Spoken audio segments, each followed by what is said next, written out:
Assalamualaikum warahmatullahi wabarakatuh. Halo semuanya, perkenalkan nama saya Sausa Suparmi. Saya dari Kabupaten Bekasi, Kecamatan Cikarang Selatan, dan asal sekolah dari SMK Negeri 1 Cikarang Selatan. Di sini saya akan menyampaikan materi tentang peraturan berlalu lintas.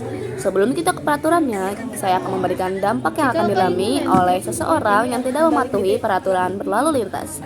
Yang pertama, bisa mendapatkan sanksi dari pihak yang berwajib. Rambu lalu lintas yang sering dilanggar pengendara adalah menerobos lampu merah. Sanksi yang diberikan kepada pelanggar ini berupa tilang elektronik yang membuatnya harus membayar Rp500.000 atau kurungan selama 2 bulan lamanya. Yang kedua, mengganggu pengendara lain. Dampak nomor 2 ini paling sering dirasakan pengendara normal yang berjalan di jalur yang tepat ketika seorang pelanggar melawan arus dan mengambil jalurnya. Yang ketiga, menyebabkan kemacetan lalu lintas.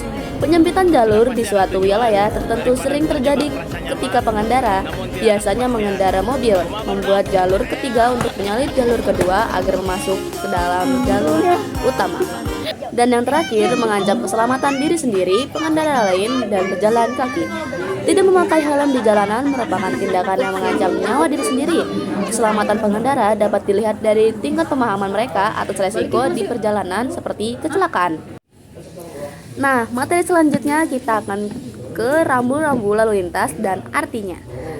Rambu yang pertama ialah dilarang parkir, yang kedua dilarang berhenti, yang ketiga dilarang dimasuki oleh mobil, yang keempat dilarang dimasuki oleh motor, yang kelima dilarang putar balik, yang keenam dilarang mengklakson, yang ketujuh wajib berhenti sesaat, yang kedelapan, larangan masuk bagi pengendara motor dan tidak bermotor. Rambu larangan yang terakhir ialah dilarang jalan terus, wajib memberi prioritas kepada arus lalu lintas dari arah yang diprioritaskan. Rambu selanjutnya ialah rambu peringatan. Rambu peringatan ada tikungan ke kiri, tikungan ke kanan, tikungan tajam ke kiri, tikungan tajam ke kanan, tikungan ganda, tanjakan landai curam, turunan curam, turunan landai, banyak tikungan, jembatan sempit, dan tanjakan curam.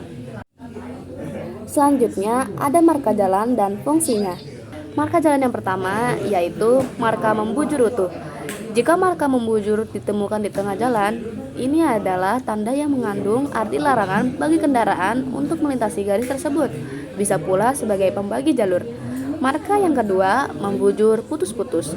Fungsinya sebagai pembatas dan pembagi jalur peringatan adanya marka membujur garis utuh di depan dan pengarah lalu lintas mereka ini bisa digantikan oleh kerucut untuk sementara. Nah, yang ketiga, marka membujur ganda utuh dan putus-putus. Jika kalian menemukan rambu ini, maka artinya bisa dua hal. Pertama, bila Anda mengendarai di sisi garis putus, maka mobil yang dikendarai boleh pindah jalur ke sisi sebelahnya. Yang kedua, bila posisi mobil ada di sisi garis putih lurus utuh, artinya Anda tidak boleh berpindah jalur dan melintasi garis tanda tersebut. Selanjutnya, marka membujur ganda utuh. Fungsi marka tersebut adalah sebagai tanda bahwa kendaraan dari dua jalur perlawanan tidak boleh melintasi garis ganda tersebut. Itu berarti baik daerah manapun seorang mengemudi berkendara. Yang kelima, marka melintang garis utuh. Fungsi dari marka membujur garis lintang utuh ini bisa untuk beberapa hal. Misalnya, garis utuh melintang sebagai tanda area penyeberangan jalan atau zebra cross. Dan rambu berhenti. Bila Anda menemukan garis membujur melintang di lampu rambu-rambu lalu lintas, itu berarti adalah garis henti di zebra cross. Yang keenam, garis kuning utuh. Jika Anda melihat garis kuning tidak terputus di tengah jalan, hal ini mengindikasikan izin untuk melakukan penyusunan terhadap kendaraan lain. Akan tetapi perlu diingat bahwa Anda tidak boleh melewati batas yang ditentukan oleh garis kuning tersebut. Dan yang terakhir, yellow box junction. Tujuan dari marka ini adalah untuk menjaga agar persimpangan jalan tidak menjadi terblokir. Selanjutnya, peraturan berkendara. Syarat aman berkendara motor. Yang pertama, menggunakan helm. Yang kedua, memakai sarung tangan opsional. Yang ketiga, lampu sen menyala. Dan yang terakhir, menggunakan spion. Larangan bagi pengemudi motor.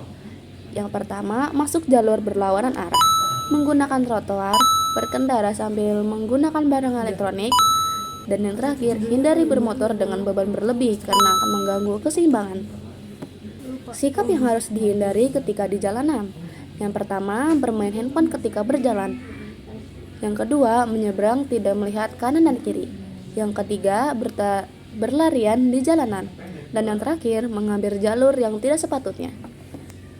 Sekian materi dari saya. Wassalamualaikum warahmatullahi wabarakatuh.